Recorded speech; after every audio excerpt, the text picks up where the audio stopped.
Merhabalar, kanalıma hoş geldiniz. Bugün sizlerle çok sevdiğiniz, uzun zamandır beklediğiniz ünlü markanın çantasını yapacağız. Bakın görüyorsunuz, o kadar güzel oldu ki çok kolay, çok zevkli bir örümü var bu çantanın. İlk başta demiştim nasıl bitireceğim ben bu çantayı diye, ama bakın bitti. Saplarını bu şekilde diktim, görüyorsunuz. Kahverengi ip kullandım. Çok göze batsın istemedim, o yüzden hasır renk kullanmadım. Sap elimde hazır, bu sap vardı, o yüzden ben bu sapı tercih ettim. Antik metal uygulamalı bir sap tercih ettim, çünkü eğer ki normal bir altın sarısı yapsaydım çok göze batacaktı, bu modele yakışmayacaktı. Bakın görüyorsunuz, ayrıca deriyi tutturdum ki sapı böyle hareket ettirdiğimizde çökme olmasın. Buradan tutturmak çok önemli. Alttan diktiğimiz yere de böylece çok fazla yük binmemiş oluyor. Bunun güzel tarafı bu. Çünkü ister istemez eğer yukarıdan sabitlemezseniz aşağıya doğru sap indiğinde çökme yapar. Bu da zamanla iplerinizin kopmasına sebebiyet verebilir. Bu yöntemi uygularken şuna dikkat ediyorum. Bakın, diktiğim yeri görüyorsunuz. Şimdi dışarıdan deriden bu ipi bu şekilde geçirdim, ama bakın içeride hiçbir şey yok, görüyor musunuz? Bunu nasıl yaptım? Sık iğnelerin içinden geçiriyorum ipi, yani üzerinde bir dikiş görüntüsü olmasın diye deriden geçiriyorum, arkadan da sık iğnelerin arasından geçiriyorum. Böylece tertemiz, bakın hiç belli olmuyor. Sapımızı bu yöntemle sabitlerseniz çok daha rahat kullanabilirsiniz. Bu tarz saplarda bu normal kol çantalarında da aynı yöntemi kullanabilirsiniz. Bu çantada bir de çıt çıt yaptım. Bakın, orijinaldeki gibi deri çevresi olsun istedim. Bunu normal bir çantanın askısından kare şeklinde kestim.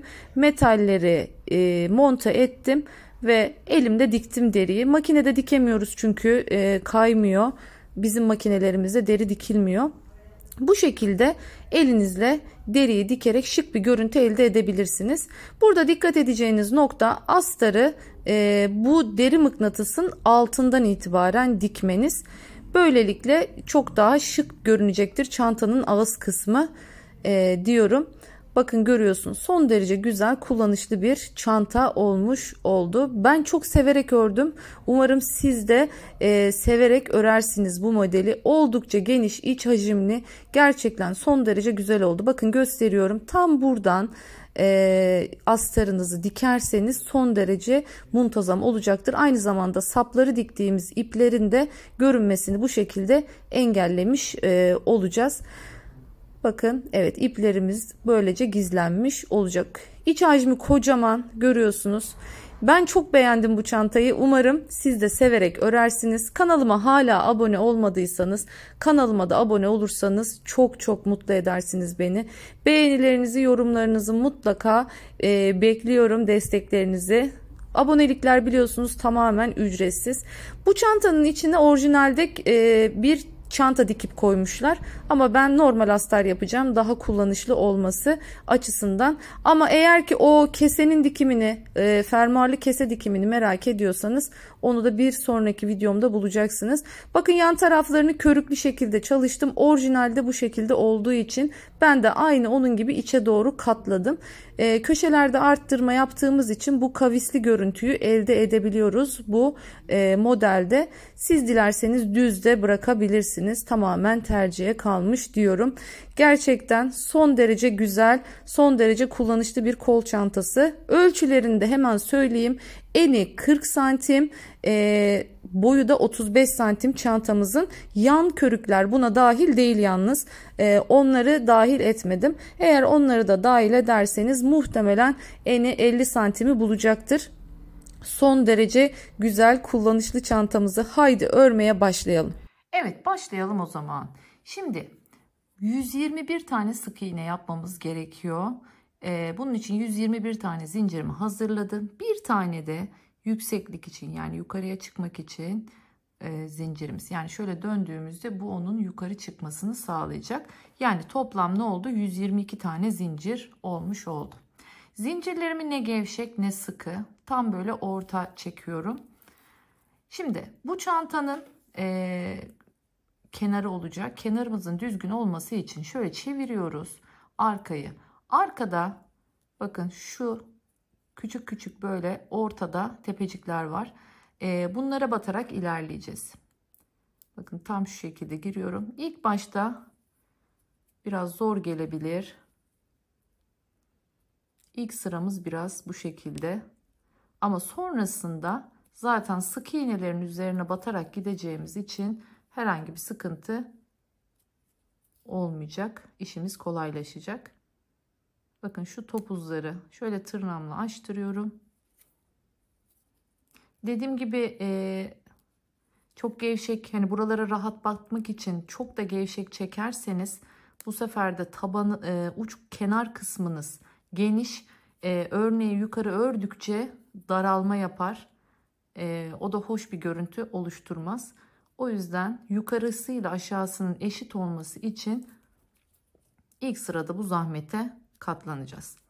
Bu arada hemen söylemeyi unuttum, hatırlatayım. 3,5 milimlik tığ kullanıyorum bu çantamda. Bu çantanın evet orijinali daha gevşek, daha salaş örülmüş. Ama ben açıkçası çantanın ömrü açısından da duruş açısından da 3,5 milimle örmeye karar verdim. İpim kese kağıdı rengi. Kodu genelde ip satan yerlerde 39 diye geçiyor. Normal çile halinde satılan kağıt iplerden, yani herhangi bir markası yok. Evet, bu şekilde. Sık iğne yaparken neye dikkat ediyorduk? Hemen onu da söyleyeyim. Bir kere şu tığınızdaki ilmeğiniz her zaman sıkı olacak. Bunu genişletmeyin. Eğer bunu genişletirseniz, tepeleriniz büyük olursa bir sonraki bir üst sırada bu ilmeklere batıp yaptığınız sık iğnelerde ne yazık ki delikler oluşur. Çok geliyor bana bununla ilgili, sık iğnelerin arasında delikler oluşuyor diye. Bunun en büyük sebeplerinden bir tanesi bu. Birincisi, şu tığdaki ilmek her zaman sıkı olacak. Sonrasında şimdi bunu böyle yapıp bakın hiç uzatmadan hemen bu şekilde çekersem böyle sık iğnelerim çok yassı böyle küçük küçük olur ve zaten o V görüntüsünü oluşturamazsınız. O V görüntüsü oluşmazsa da yine delik delik bir görüntü oluşacaktır. O yüzden ne yapıyorum? Bakın şunu birazcık uzatıyorum. Bu ilmeği birazcık uzatıyorum ve çıkarttığımda haliyle sık iğnelerim dolu dolu net bir V görüntüsü elde etmiş oluyorum. Ben bu şekilde tüm zincirlerime birer sık iğne yapacağım. Dediğim gibi 121 tane zincirimiz olacak. Bunu nasıl arttırıp azaltabilirsiniz? Sık iğnelerimizin sayısı 3'ün katı artı 1 olacak. Yani mesela 120 burada 3'ün katı. Ben ne yaptım? 121 sık iğneyi hesapladım. Siz arttırmak istersiniz. Mesela atıyorum 129 tane yapacaksınız diyelim ki. O zaman artı 1 ne oldu? 130 tane sık iğne yapmanız gerekir. Yani 3'e bölünen bir sayıyı yapacaksınız. Ona bir ekleyeceksiniz. Sık iğne sayınız bu olmak zorunda. Unutmayın. Tekrar söylüyorum. 121 tane sık iğnem olması lazım. O yüzden 122 tane zincirle başladım bu çantamı yapmaya. Yaklaşık tam 60 santimlik bir uzunluk elde etmek istiyorum bu çantada. O yüzden 60 santim içinde 120 zincir çekmeyi tercih ettim. Yan körüklerini de buna göre daha sonra öreceğiz. Bu çantamızın biliyorsunuz gövde kısmı bütün yapılıyor. Bakın bu şekilde. Dilerseniz ben hepsini yapıp geleyim. Ondan sonra bir üst sıraya geçelim. Evet, geldim. Bütün sık iğnelerimi yaptım. Şimdi sıra sonundayım. Bir tane zincir çekiyorum ve dönüyorum. Bakın şu görmüş olduğunuz ilk sık iğnenin tepesinden itibaren her sık iğnenin üzerine yine bir sık iğne olacak şekilde sık iğnelerimi yapmaya devam ediyorum. Ne kadar yapacağız bunu? Tam 4 sıra. 4 sıra boyunca git gel sık iğne sıramızı tamamlayacağız. Asıl ondan sonra örnek kısmına geçiyoruz. Örnek nasıl kuruluyor, nasıl yapacağız onu göstereceğim. Örnek kısımları çok kolay ilerliyor. Çok basit bir örneği var. Aynı zamanda çok da hızlı, kolay ilerleyen bir örneği var. Bizi burada sadece zaman olarak oyalayacak olan sık iğne kısımları, ters yüz battığımız için bir de özellikle bakın ilmek önü şurada kalıyor. Yani yönet kısmı burada kalıyor. O yüzden batarken normal yüzden örmeye göre biraz daha böyle arkaya doğru bastırmak gerekiyor tığı. Hemen şöyle bir göstereceğim. Bakın V'nin tamamına birden batıyoruz tepelerine. Şu şekilde bir görüntü elde ediyoruz. Tekrar şöyle göstereyim yakından. Bakın şu V'miz var ya. Bu V'nin şöyle ikisine birden direkt giriyoruz. Ve sık iğnemizi yapıyoruz. Ne demiştik? Tığımdaki ilmek sıkı. Onu gevşetmiyorum. Çektiğimi bakın biraz uzatıyorum. O şekilde çekiyorum. Bu şekilde 4 sıra yapacağız. Bakın şu an 2. sıradayım. Bunu bitireceğiz. Bir daha geri döneceğiz. Bir daha. 4 sırayı tamamlayalım. Daha sonra örneği nasıl kuracağız? Hemen onu göstereceğim. Evet, geldik şimdi bakın sıra sonuna.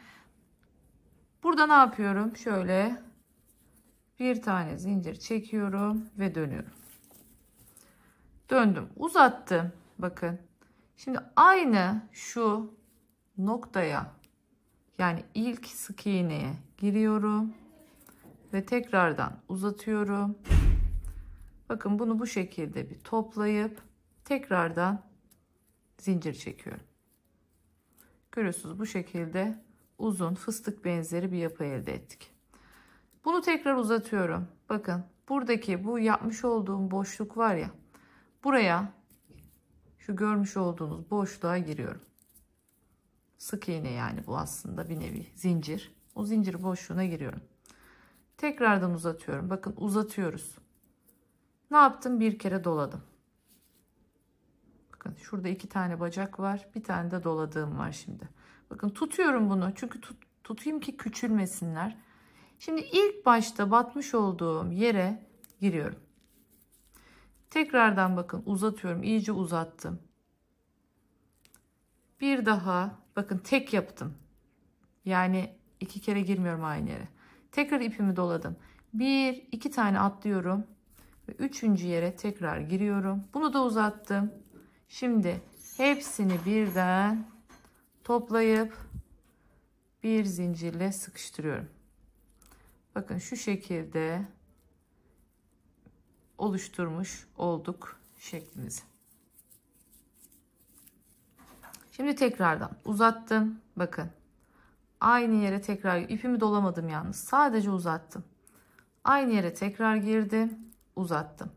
Şimdi doluyorum. En son battığım yere tekrar giriyorum.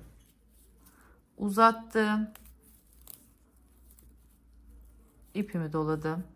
1-2 tane atlıyorum. Üçüncüsüne geldim. Tekrar uzattım. Şimdi artık hepsini birden topladım. Sıkıştırdım. Bir nevi şöyle yarım yıldız gibi modellerimiz oluşmuş oluyor. Bakın bu şekilde. Burada neye dikkat etmemiz gerekiyor? Şimdi altta bir sık iğnemizin genişliği var. Üstte de örneğimizin genişliği var. Bunun kasmaması lazım. Özellikle bunun kasmaması için bakın 1, 2, 3 tane ya. Şununla, yani birinciyle şu ikinciyi iyi uzatmamız gerekiyor. Üçüncü o kadar önemli değil ama özellikle birinci ve ikincinin çok uzun olması gerekiyor ki kasma yapmasın. Çünkü bunun bakın şuraya batacağım ya, 1, 2, 3. delik. Bunun haliyle ne olması lazım? Şu 3. deliğe kadar ulaşacak kadar uzun olması lazım. O yüzden iyice uzatıyorum. Uzattım. Aynı yere tekrardan girdim. Bakın. Bunu da uzattım. Şimdi ipimi bir kere doladım. Bakın bunu yaparken dikkat ettiyseniz küçülüyor. Yani bunu uzattım. Tutuyorum elimle. Sıkıştırıyorum bakın parmağımla. Tekrar giriyorum aynı yere. Bunu da uzattım. Bakın parmağımın altında tutuyorum. İpimi doladım. Aynı yere bir daha giriyorum. Uzattım iyice bakın. Bir daha doladım. 1, 2, üçüncüye girdim. Bunu da uzattım. Şimdi hepsini birden topladım ve sıkıştırdım. Şimdi bu şekilde sıra sonuna kadar gideceğiz. Bakın son kez göstereceğim bunu. Bir kere daha göstereceğim. Ondan sonra artık sıra sonuna kadar hep aynı yöntemi kullanaraktan gideceğiz. Bakın son kez tekrar gösteriyorum. Uzattım. Bacağımız uzun olacak. Dolamıyorum. Aynı yere bir daha giriyorum. Tekrar çekiyorum. Bakın burayı ikiledim bu şekilde. Sonrasında doladım ipimi. Girdim dibine, uzattım. Doladım ipimi. 1, 2, üçüncüye girdim. Uzattım. Şimdi hepsini birden topladım ve sıkıştırdım. Şöyle bakın, şöyle gerdiğimizde görüyorsunuz herhangi bir kasma yok. Tam üstüyle aynı hizada olacak şekilde bu şekilde bütün sıra sonuna kadar örneğimizi koyacağız. Bu ara kısmımızın seyrek olması lazım. Orijinalindeki gibi yapabilmemiz açısından bu yöntemle yapıyoruz. Tekli batıyoruz, unutmayın. Hemen 4 tanesini yaptım. Bakın bu 3'ün katları şeklinde olduğu için ne demiştik? Bundan tam şimdi 40 tane yapmış olacağız. Bu sıra sonuna kadar geldiğimizde. Çünkü 120 tane gözümüz, 121 tane gözümüz vardı hatırlarsanız. Hemen örneğimi koyuyorum. Sıra sonuna gelip tekrardan devam edeceğiz. Evet, geldik şimdi sıra sonuna. Bakın yine şöyle göstereyim. Bakın herhangi bir şekilde hiç kasma yok. Yani şurayı bitirdiğinizde bunun da aynı hizada olması gerekiyor. Şöyle boydan göstereyim. İstediğim boyda oldu çantamız. Şimdi dönüyorum bakın. Şöyle uzattım bunu ve döndüm. Aynı mantıkla ilerleyeceğiz tekrardan. Bu şekilde ipimi uzattım. Aynı yere tekrardan girdim. Tekrar uzattım. Görüyorsunuz. Ve bunu ne yapıyorum? Yine bu şekilde sıkıştırıyorum. Kenar çubuğumu bu şekilde yapmış oldum. Tekrardan bakın uzattım. Aynı deliğe tekrar giriyorum. Şu görmüş olduğunuz tepedeki yaptığım zincir deliğine giriyorum. Uzattım iyice ve ipimi doladım. Şimdi yukarıda yaptığımız işlemin aynısını yapacağız gene. Ne yaptım? İlk boşluğumuz burasıydı. Buraya girdim, uzattım. Bakın yine çok uzatıyorum. Geldim. Buradaki bakın belli ediyor batacağımız yerler zaten. Yıldız göbeği gibi. Uzattım. Şimdi hepsini birden topladım ve sıkıştırdım. Evet. Tekrardan bakın uzattım.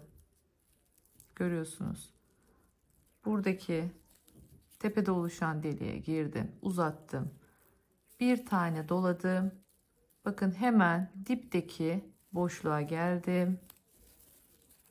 Uzattım. Bir daha doladım. Bir sonraki boşluğa geldim.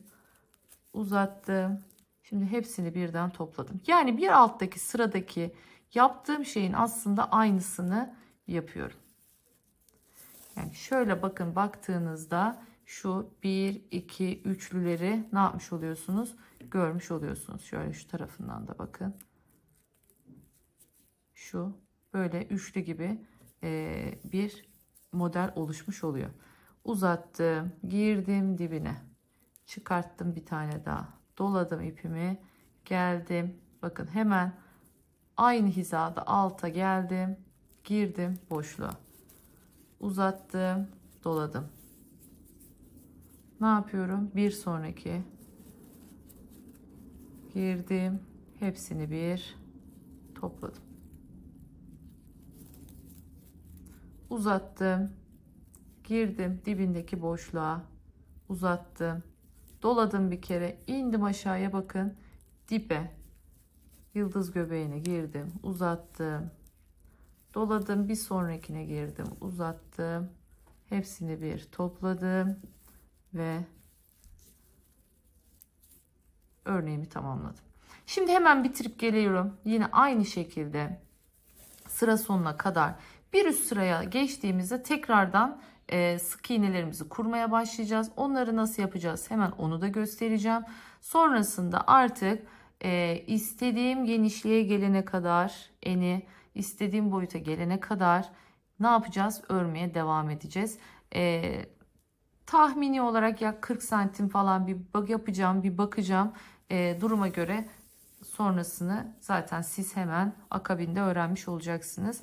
Bakın şöyle tuttuğumuzda çantamız şöyle ikiye katlanmış hali şu şekilde bir form kazanacak. Araya parça girecek dediğim gibi. Sonra bir de ağız kısmını dolaşacağız.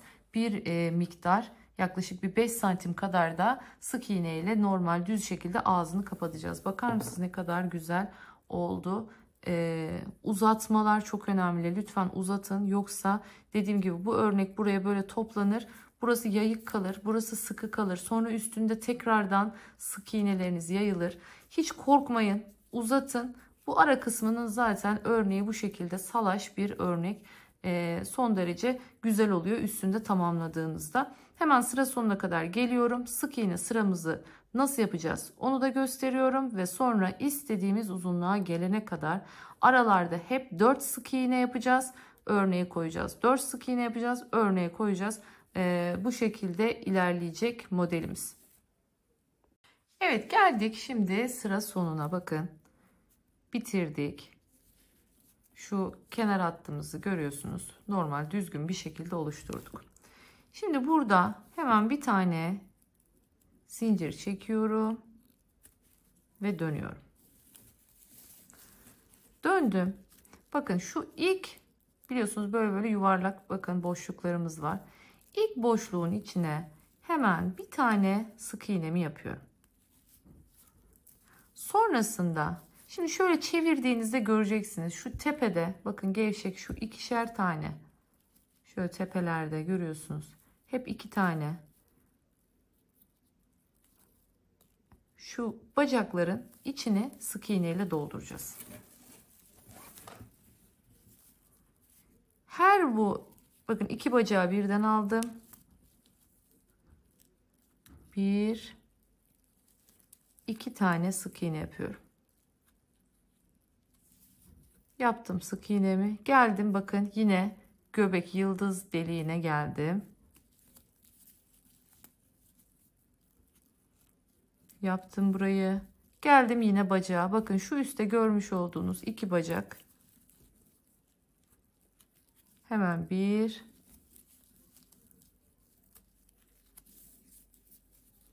yine bakın yıldızın göbeğine bir tane.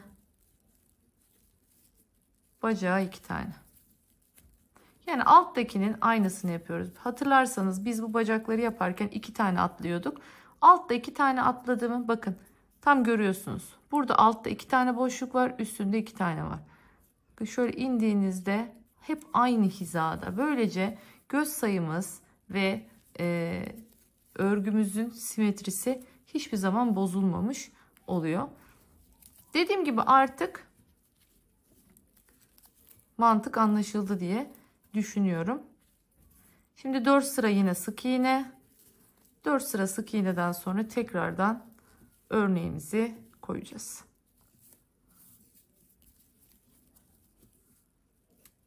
Şunu da yapayım. Hemen duruşunu göstereceğim.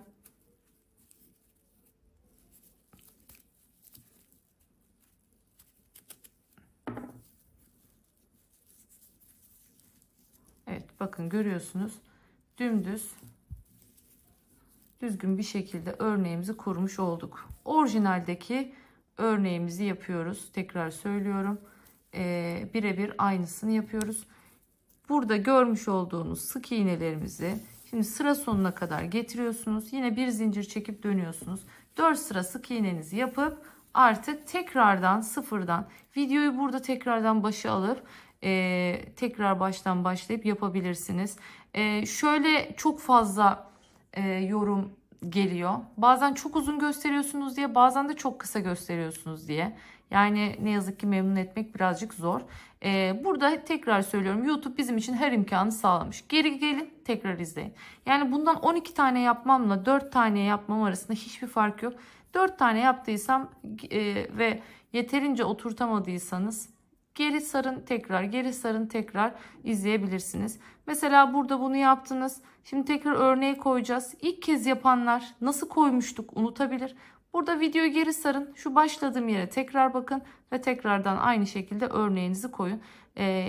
Bu şekilde her seferinde aynı işlemi tekrarlayaraktan istediğimiz genişliğe gelene kadar çantamızı öreceğiz.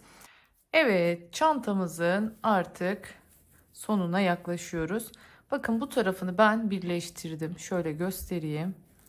Görüyorsunuz, bir tarafını hallettik. Şimdi geldik diğer tarafına. Öncelikle şimdi yan parçalarımızı bir anlatmak istiyorum. Zaten biliyorsunuz biz git geli örmeyi biliyoruz. O yüzden bunun ekstradan videosunu göstermedim. Sadece sayı olarak göstereceğim.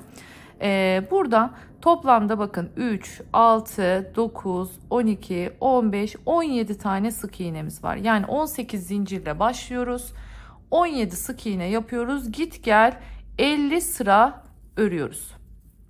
Yani toplamda saydığınızda 50 yapıyor. 50 sıra ördük. Şimdi bunu yan parçaya takacağız.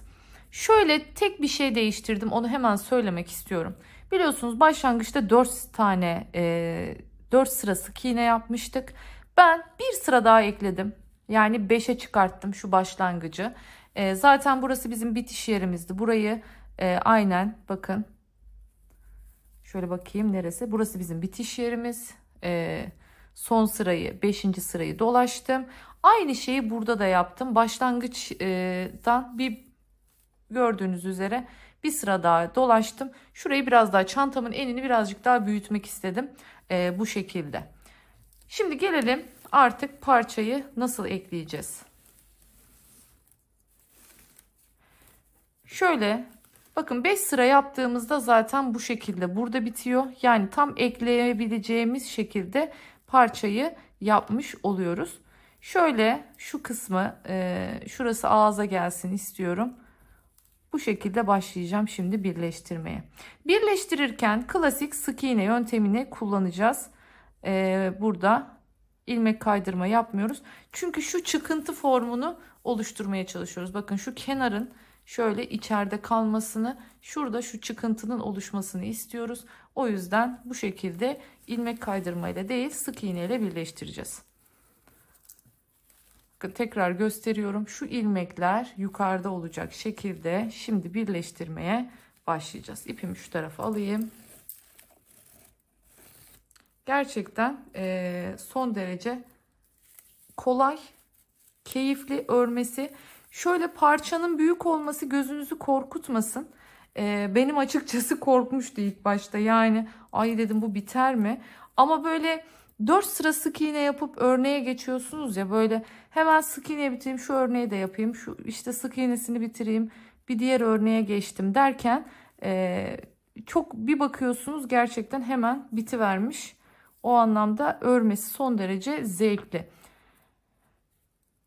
Bu arada şunu da yine şunu da hatırlatayım.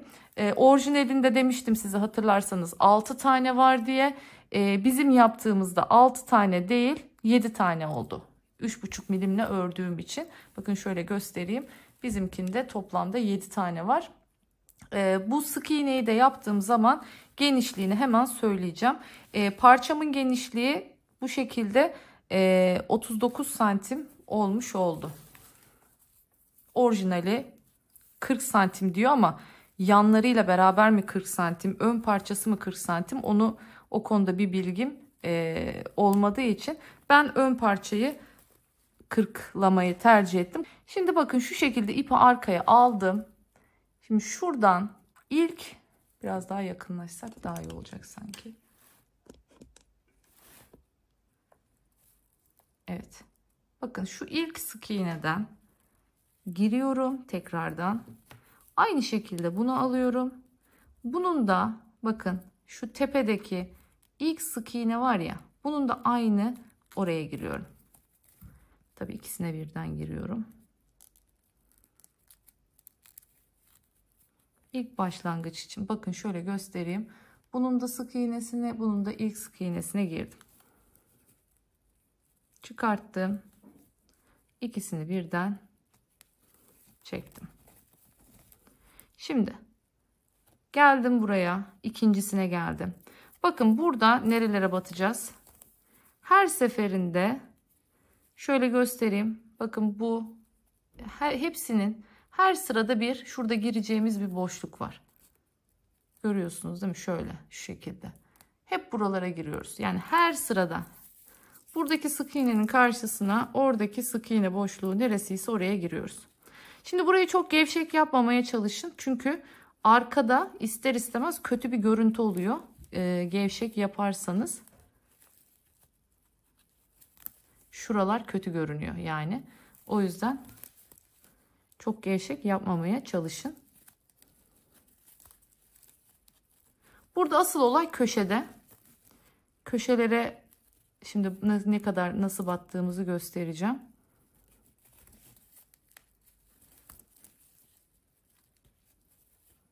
Bakın buradan bir sık iğne alıyorum. Buradan da yine sık iğnenin bakın şöyle boşluğuna giriyorum. İki sık iğne arasındaki boşluğa giriyorum arkada.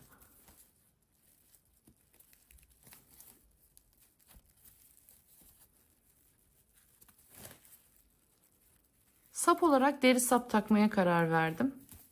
Elimde hazır var olan bir sapı tercih ettim. Örme sap yapmayacağım. Tabii ki de aynı birebir deri değil ama en azından orijinali deri saplı olduğu için bu da deri saplı olsun istedim. Siz dilerseniz örgü saplı da yapabilirsiniz istediğiniz şekilde. Evet, bu şekilde. Şimdi bir sıra sonuna kadar geleyim. Hemen sıra sonuna geldiğimizde köşeyi nasıl yapacağız onu göstereceğim. Evet, geldik şimdi köşeye. Şimdi burada şunu yapmanızı tavsiye ediyorum. Bakın buradan sayın ilmek sayısını tam eşit olacak şekilde bakın bu köşeyi bir belirleyin. Sonrasında artık burada köşelerdeki yapacağımız yedirmeyi bu şekilde ayarlamış oluyoruz. Şu an benim burada batabileceğim 15 göz varken burada 20 tane göz var. Bu ne demek? 5 tanesini yedirme yapacağız. Şimdi bu 5 tane yedirmenin haliyle 3 tanesini bir yere 2 tanesini bir yere yapacağım. O şekilde bunu dengeleyeceğim. Aynı durumu burada da yapmıştım. Bakın şöyle bu 3 tanesini burada yedirdim. Aynı şekilde 2 tanesini burada yedirdim. Bu şekilde halletmiştim. Şimdi burada da aynı yöntemi uygulayacağız.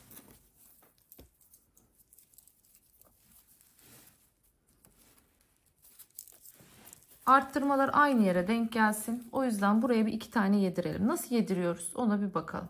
Şimdi buradan sıradaki yeni yere geçiyorum.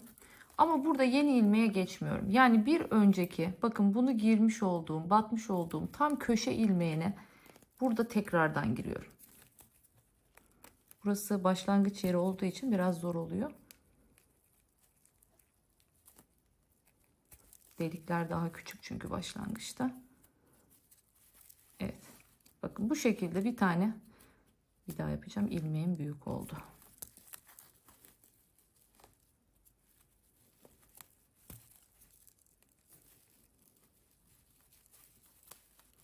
Evet. Şimdi bir tane daha bakın aldım. Aynı yere tekrardan giriyorum. Yani bu şekilde bir normal çanta tabanlarında köşelerde aynı yere 3 kere batarız ya. Aynı onun gibi bir batamadım.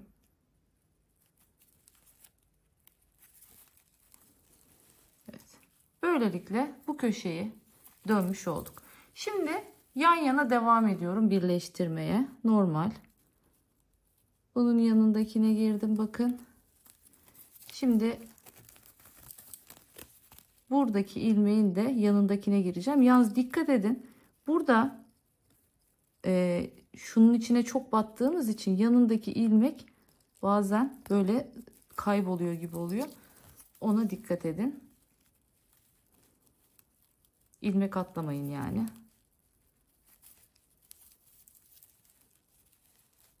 Evet.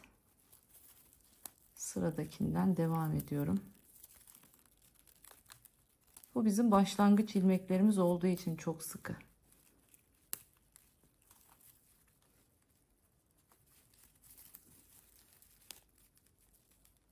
Çok fazla yaklaşmışım. Biraz uzaklaşayım daha net gözüksün. Sıradaki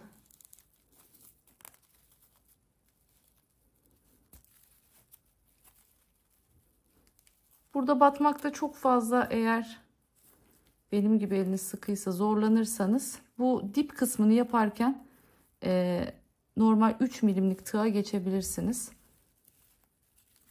Daha rahat şu küçük deliklere girebilmek adına.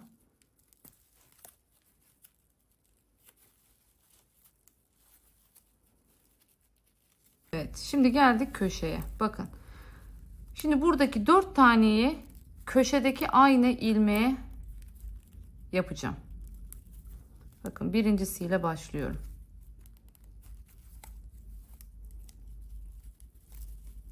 Bu bir.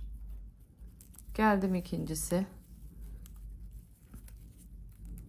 Aynı yere tekrardan giriyorum. Bu noktada 3 milime geçeceğim. Çünkü gerçekten zorlanıyorum.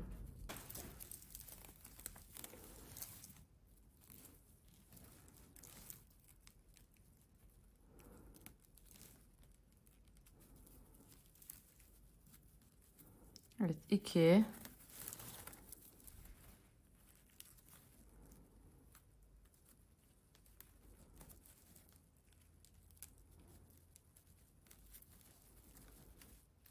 Üç.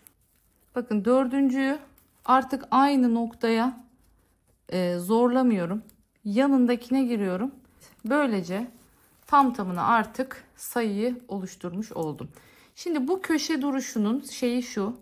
Çantanın orijinalinde, bunu neden yaptım? Çantanın orijinalinde tabanı şu şekilde duruyor çünkü. Görmüşsünüzdür belki. Şunu vermek için de bu köşeleri birazcık bu şekilde fazla arttırmalı yapmak durumundayız ki bu köşe böyle kıvrılsın. Hatta onlar şöyle, burasını da böyle kat izi yapmışlar. Şöyle şu görüntüyü verebilmek adına bunu yapıyoruz. Aynı şeyi burası için de geçerli. Bakın köşeyi bu kadar fazla aynı noktaya batmamızın sebebi bu. Yine aynı şekilde burada da şöyle katladığınızda iz yapacaktır. Şu köşedeki şu formu verebilmek için. Şimdi artık bundan sonra bir fark yok. Dümdüz hepsinin sık iğnelerini tamamlıyorum ve sıra başına geldikten sonra artık üst sıraya çıkıp işimiz kolaylaşıyor. Dümdüz sık iğnelerimizi örmeye başlayacağız. Evet, bitirdim. Hemen ne yaptık hatırlayalım. Geldik sıra sonuna kadar. 3 tane gövdenin 3 ilmeğini köşedeki bir ilmeğe battık.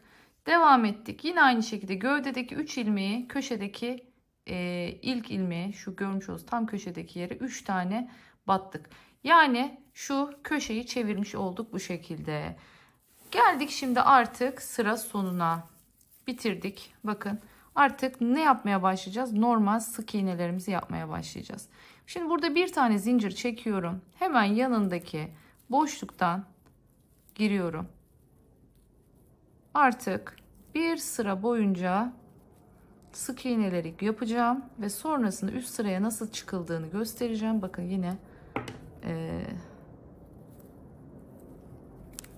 delik küçük olduğu için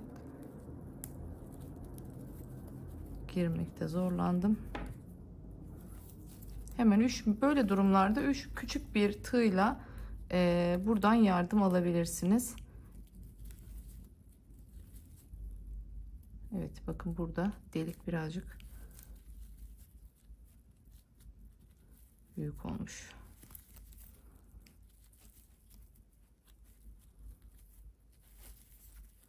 Aynı şu yanı yaparken olduğu gibi her sık iğne boşluğuna bakın bir tane ne yapıyoruz? sık iğne koyuyoruz. Şimdi geldik buraya. Aynı örnekte olduğu gibi bakın şuraya koyacağım. Şöyle şu alttakine dokunmayacağım. Şu üst kısma 1 2 tane buraya sık iğne koydum. Hemen bir tane göbeğe koyuyorum.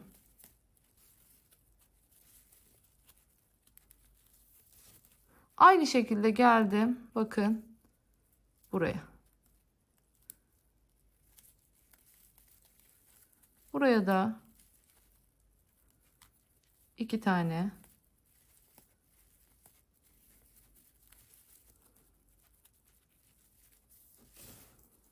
Yine şu tam örneğin bakın şu göbek kısmına bir tane. Bakın görüyorsunuz. Burayı düzgün bir şekilde geçmiş olduk. Yine her sık iğne boşluğuna bir tane koyacağız burada.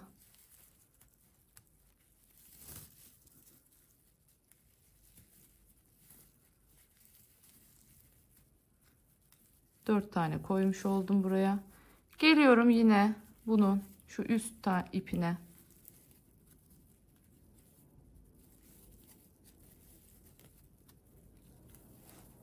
Tam geldim. Bakın orta noktaya.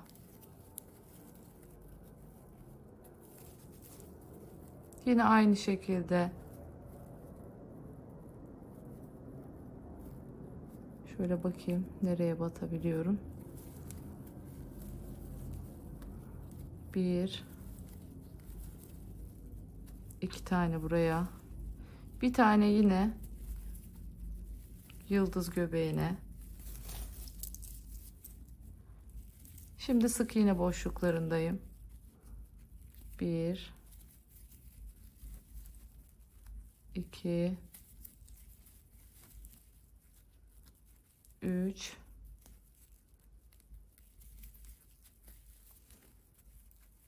4.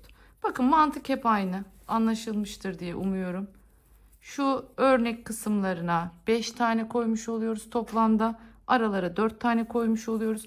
Bu şekilde çantanın ağzını pır etraf hemen dolaşıp geliyorum. Buraya geldiğimizde sıranın bir üst sıraya nasıl çıkacağız? Hemen onu göstereceğim. Evet geldik bakın sıranın başına. Buradaki en son sık iğnemi de yaptım. Şurası bakın çektiğim ilk zincirdi. Bunu değil hemen yanındaki şu görmüş olduğunuz ilk sık iğnemin tepesine arkadan giriyorum. Ve bu ilmeği şu şekilde arkaya çekiyorum. Sonrasında bu ilmeğin uzantısını yani oraya çektiğim ipin bakın bu zaten kendisi. Geçiyorum. Bir tane de buradan da ilmeğimi geçiriyorum. Şimdi sıkıştırıyorum bunu. Ve bu şekilde bir üst sıraya çıkıyorum. Artık yanındakinden devam edebilirim. Bazen bu tarz çantalarda üst sıranın sık iğnelerini örerken böyle bir genişleme hissedebilirsiniz. Ola ki öyle bir şey yaşarsanız tığ numaranızı küçültebilirsiniz. Eğer bir genişleme hissederseniz 3 milime geçebilirsiniz. Evet bu şekilde devam edeceğiz. Bakın aynı mantık sıra sonuna geleceğim. Şu yukarı çıktığım değil. Bakın ilk sık iğnenin tepesi. Yine aynı şekilde arkadan gireceğim. İlmeği çekeceğim. Bir üst sıraya geçeceğim. Şimdi bu şekilde ağız kısmını zaten bir sıra dolaştık. Bu ikinci kısım. Tahmini olarak en az bir 5 sıra dolaşacağız da belki biraz daha fazla dolaşabiliriz. Şimdi santime göre düşünmek istiyorum. O yüzden ben örüp geleyim size ne kadar olduğunu zaten söyleyeceğim. Evet geldim artık çantamın ağız kısmını bitirdim. Finaldeyim.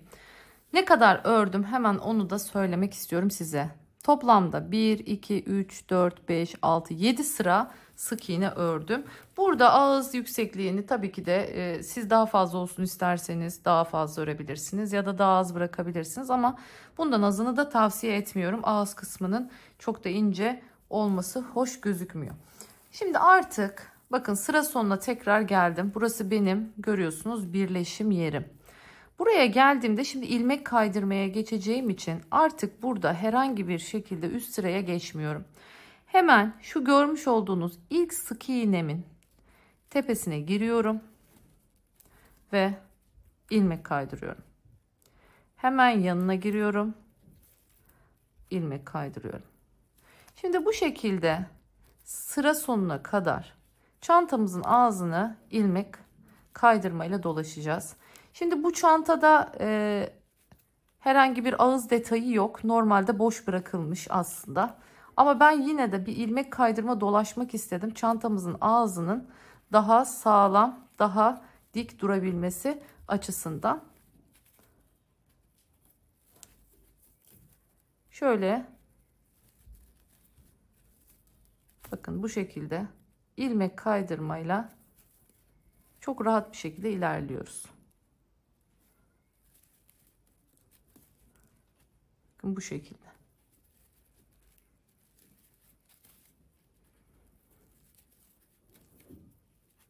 Evet. Bakın şu ağız kısmı daha şöyle göstereyim. Daha kalın ve daha sert bir yapıya sahip oluyor. Şimdi bu çantamda hemen hangi aksesuarları kullanacağım onu da göstereyim. Bakın orijinaline yakın olsun istediğim için elimle normal klasik biliyorsunuz bu çıt çıtlarımız. Bunu deriye taktım.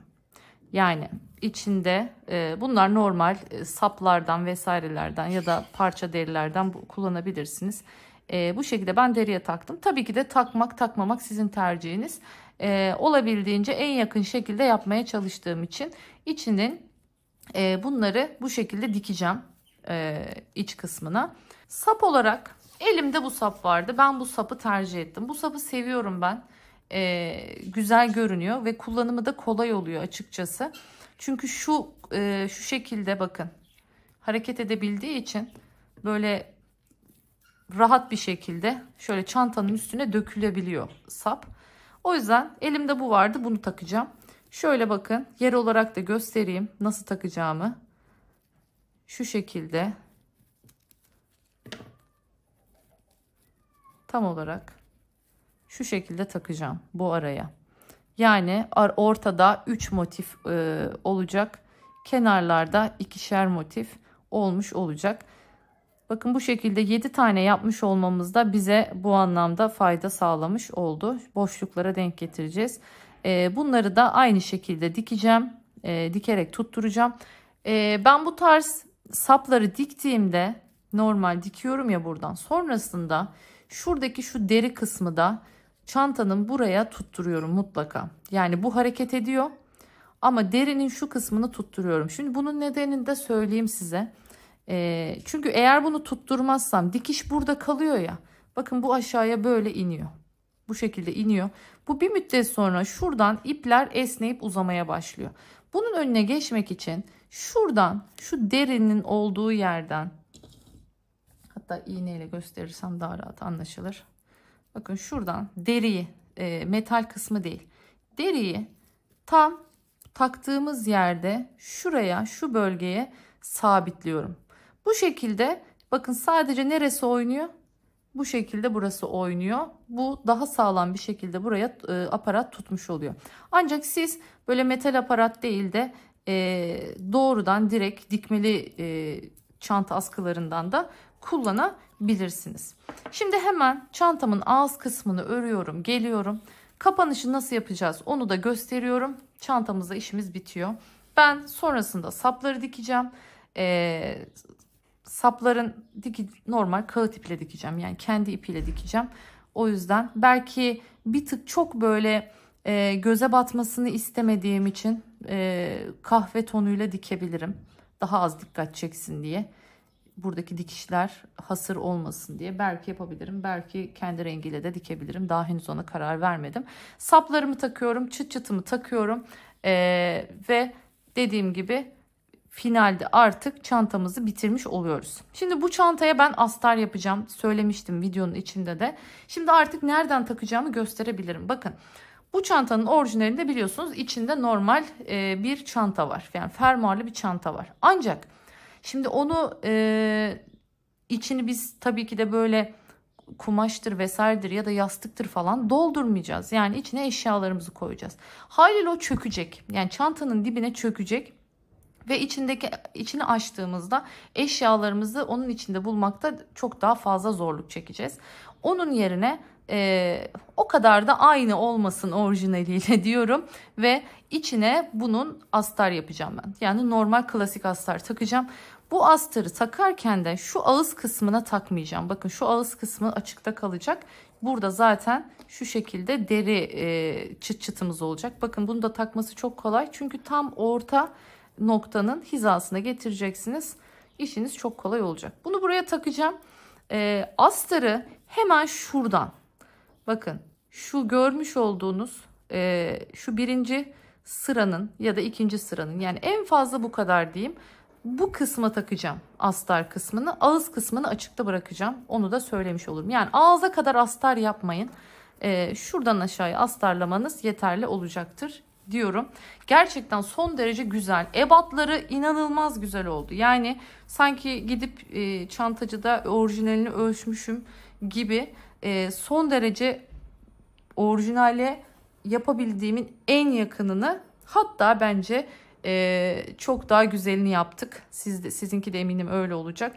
Bizimkisi çok daha uzun ömürlü, daha sağlam bir çanta olacak. Çünkü dediğim gibi hazırlar biliyorsunuz çok gevşek iplerle gevşek gevşek örüldüğü için ne yazık ki o çantaların yıpranmaları çok daha çabuk ve fazla oluyor. Bu şekilde kendi ördüğünüz çantalar çok daha uzun ömürlü diyorum ve hemen ilmek kaydırmamı bitirip geliyorum. Evet, bakın geldik sıra sonuna. Şimdi artık burada ipimi kesiyorum. Hemen tığımdan çıkartıyorum ipimi.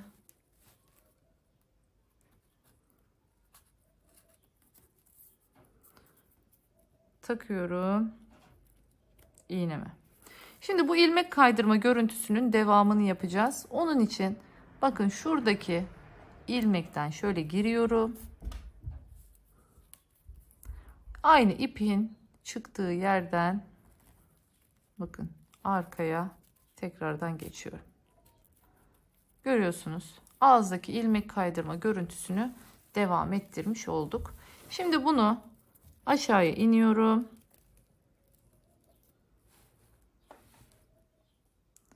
Şöyle sık iğnelerimin arasından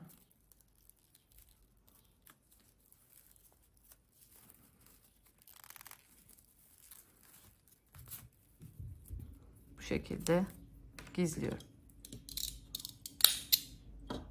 Evet, çantamız bitti ve ben artık çantamı tamamlıyorum. Finalde görüşmek üzere. Ve finaldeyiz. Bakar mısınız güzelliğine? Yani o kadar güzel, boy ebat olarak da o kadar kullanışlı bir çanta oldu ki zaten siz her aşamasını şahit oldunuz, biliyorsunuz. Hemen şunları nasıl yaptım, diktim. Bakın hemen tekrardan göstermek istiyorum. Burada kahverengi ip kullandım. Çok fazla buradaki çarpı, düz, çizgi siz nasıl yapmak istiyorsanız çok göze batmasını istemedim. O yüzden kendi hasır rengini kullanmadım. Kahverengi kağıt ip ile bu çarpıları diktim. Ben çantalarımda, bu tarz çantalarda mutlaka ekstradan tutturma yapıyorum. Bu çanta sapımın hem sağlamlığı açısından çok faydalı oluyor. Hem de aynı zamanda bunu böyle bıraktığımız zaman bakın görüyorsunuz değil mi? Sadece burası düşüyor. Yani istediğimiz olması gereken gibi. Bakın bu şekilde. Ama eğer ki ben buradan tutturmayı yapmamış olsaydım şuraya kadar inecekti aşağıya. Ve her seferinde buradaki hem delikler zamanla büyümeye başlıyor. Hem de bu ip zamanla deforme oluyor, esniyor ve kopmalar yaşanabiliyor. Yani tekrardan dikmek zorunda kalabiliyorsunuz. Şimdi bu yöntemi hemen göstermek istiyorum. Bakın şuradan fark edeceksiniz. Şöyle göstereyim. Şurada bir ip var. Buradan geçiriyorum derinin içinden, diğer taraftan geçiriyorum. Ama asla burada şöyle bir atma yapmıyorum. Bakın buradan buraya geçerken sık iğnelerin arasından geçiriyorum. Tekrar giriyorum. Tekrar çıkıyorum. Yani iki kat şekilde giriyorum ama bunu hep sık iğnelerin arasından ipi yürüttüğüm için bakın hiçbir şekilde gözükmüyor diktiğim. Böylece buralardan sağlamlaştırdığınızda hiçbir şekilde hem buraya çok yük binmemiş oluyor şu dikiş yerine, hem de dediğim gibi çantanın sapını bıraktığınızda çok daha güzel bir görüntü elde etmiş oluyorsunuz. Bakın çıt çıtımızı da hemen göstereyim. Bu çıt çıt normal klasik, aslında ben sadece burasını alıyorum. Böyle deri saplar var ya, standart taktığımız dikmeli deri saplar. Ondan bir kare kestim. Karenin ortasına mıknatısımı taktım ve bu şekilde elimde diktim bunu. Ne yazık ki makinenin altında dikilmiyor. Deri kaymıyor, ilerlemiyor. Böyle hemen hemen aynı yerlere giriyor. Yani çünkü bizim makinelerimiz biliyorsunuz ayakkabıcı makineleri gibi değil. Profesyonel makineler olmadığı için de bu sıkıntı yaşanıyor. O yüzden siz de eğer profesyonel bir makineniz, deri dikebilecek bir makineniz yoksa mutlaka bu şekilde elinizde dikebilirsiniz. Makine dikişi gibi şöyle diktim. Dediğim gibi astarlamayı nereden yapacağız? Bakın dikişleri bilerek şuraya getirdim ki şuradan, şu sık iğnelerin birinci sırasına, yani şu hemen derinin sınırından dikeceğim astarı. Şu ağız kısmının kapanmasını istemiyorum. Böylece şu iplerim falan, hani şu kahverengi ipler astarın altında kalacak. Daha kullanışlı olacak o şekilde astarlandığında. Çünkü keselerde çantanın dibinde her seferinde onun fermuarını aç. Çünkü dolu olmadığı hazırlarda biliyorsunuz içine kağıt doldurdukları için kese sanki dik gibi duruyor. Ama gerçekte o şekilde olmadığı için normal astar takmak çok daha kullanışlı olacak bu çanta için. Bakın oldukça geniş. Şuraları niye katladım? Şimdi hemen onu size söyleyeyim. Normalde bunu bu şekilde katlamayabilirsiniz. Yani düz kullanabilirsiniz. Ama çantanın orijinalinde burayı böyle ütü izi gibi şöyle katlamışlar. Şu kısmı da şöyle katlamışlar. O yüzden ben de o görüntüyü vermesi açısından katladım. Bakın bu şu formda durmuş oluyor. Köşe çevirmelerini arttırarak yaptığımız için de bu görüntüyü elde edebilmiş olduk diyorum. Eğer buraya kadar beni sabırla dinlediyseniz hepinize çok teşekkür ediyorum. Destekleriniz benim için çok kıymetli. Çok kısa sürede kocaman bir aile olduk. İnşallah ailemizi çok daha büyüteceğiz. Yanımda olduğunuz için, benimle olduğunuz için, videolarımı izleyip benimle çantalarınızı ördüğünüz için hepinize çok teşekkür ediyorum. Bir başka videoda daha görüşmek dileğiyle. Kendinize çok iyi bakın. Hoşça kalın.